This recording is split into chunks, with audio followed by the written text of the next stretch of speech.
रात के समय एक भूतिया चिड़िया की आत्मा जंगल से गांव की तरफ बढ़ती जा रही थी। उसके हाथ में एक प्लेट थी जिसके अंदर रंग बिरंगे गुलाल रखे थे। कोई मेरे साथ होली नहीं खेलता, अब मैं गांव वालों के साथ होली खेलूंगी, बड़ा मजा आएगा। ये सोचकर भूतिया टूनी चिड़िया की आत्मा गांव में पहुंच जाती है, जहां उसे एक तोता अपने घर के बाहर कपड़े धोता हुआ दिखाई देता है। क्या बात है, वो तोता कपड़े धो रहा है। अब मैं पीछे से जाऊंगी और उसको गुलाल लगाऊंगी। ये कहकर वो हरी तोता को रंग लगा देती है और वहाँ से गायब हो जाती है। अरे कौन है यहाँ जिसने मेरे गुलाल लगाया है? अरे भगवान, इतनी रात में भी पक्षियों को होली खेलने का भूत चढ़ा है।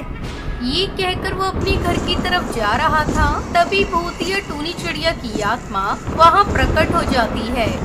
मैंने खेली थी तेरे साथ होली, लेकिन तुझे अच्छा नहीं लगा, इसलिए अब तुझे मरना होगा। अब मैं तुझे नहीं छोड़ूंगी क्योंकि तूने मुझे देख लिया। अगर मैंने तुझे छोड़ा तो मेरे बारे में पूरे गांव वालों को बता देगा। ये कहकर भूतिया टूनी चिड़िया की आत्मा उस तोते की मुंडी उसके शरीर से अलग कर देती है और उसे मारकर खा जाती है। इस गांव में मैं खेलूंगी होली और गांव के एक भी पक्षी को नहीं छोड़ूंगी, सबको मार दूंगी, सबको होली वाले दिन मौत के घाट उतार दूंगी। ये कहकर वो वहाँ से गायब हो जाती है। अगले दिन होली का त्योहार था। सब पक्षी रंगों के साथ होली खेलने लगते हैं। हैप्पी होली कालू पिंकी, बुरा न मानो, होली है, लेट्स प्ले होली। ये देखकर भूतिया टूनी चिड़िया की आत्मा गुस्से में कहती है, खेलो खूब होली खेलो, थोड़ी ही देर में मैं तुम सबके खून से होली खेलूंगी। कोई नहीं बचेगा इस गांव में, सबके सब मारे जाएंगे। तभी भूतिया चिड़िया की आत्मा अपना आकार बड़ा कर लेती है, जिसके बाद वो गांव के पक्षियों को खाने लगती है। मेरे साथ खेलो ना होली, मैं किसी को नहीं छोड़ूंगी, सबके साथ होली खेलूंगी और उन्हें खा भी जाऊंगी। ये देखकर सब पक्षी डर जाते हैं और भागने लगते हैं। तभी वो कालू तोये को पकड़ लेती है। छोड़ दो भूतिया चिड़िया की आत्मा, मुझे छोड़ दो, जाने दो मुझे। मैंने तुम्हारा क्या बिगाड़ा है? तुम हम गांव वालों को क्यों मार रही हो? तुम पक्षियों ने जो मेरे साथ किया था ना, अब मैं तुम पक्षियों के साथ वही कर रही हूँ।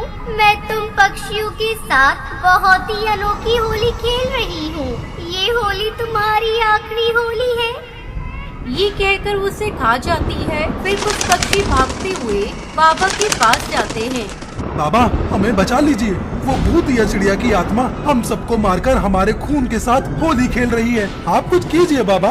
ये सुनकर बाबा उन गांव वालों के साथ वहाँ आता है और मंत्रों से उसे अपने कब्जे में कर लेता है।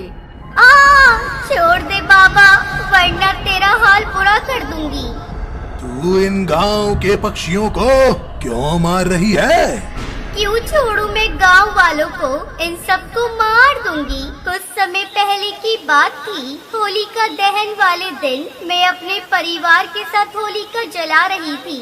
सभी पक्षी बहुत खुश थे, सभी अपना मनोरंजन कर रहे थे, लेकिन उस समय अचानक से मेरी पंख में होलिका दहन की कुछ चिंगारी लग गई, जिसके बाद मैं जलने लगी। मैं जोर शोर से चिल्ला रही थी, लेकिन किसी ने मेरी मदद नहीं की।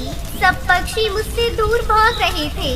मुझे अपने परिवार के साथ होली खेलनी थी, लेकिन मुझे पता नहीं था कि वो मेरी आखिरी होली थी। मेरी आत्मा को शांति नहीं मिली। उसके बाद मैं भूतिया चिड़िया की आत्मा बन गई और मैंने गांव वालों से बदला लेने का सोचा। तुम्हारी मृत्यु एक दुर्घटना थी, इसमें किसी भी पक्षी की कोई गलती नहीं है, इसलिए तुम यहाँ से चली जाओ।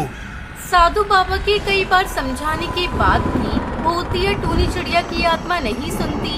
उसके बाद साधु बाबा अपने मन ही मन एक मंत्र का जाप करते हैं और पवित्र गंगा जल निकालकर उसके ऊपर फेंक देते हैं, जिसके बाद भूतिया चिड़िया की आत्मा वही जलकर खाक हो जाती है और उसे शांति मिल जाती है।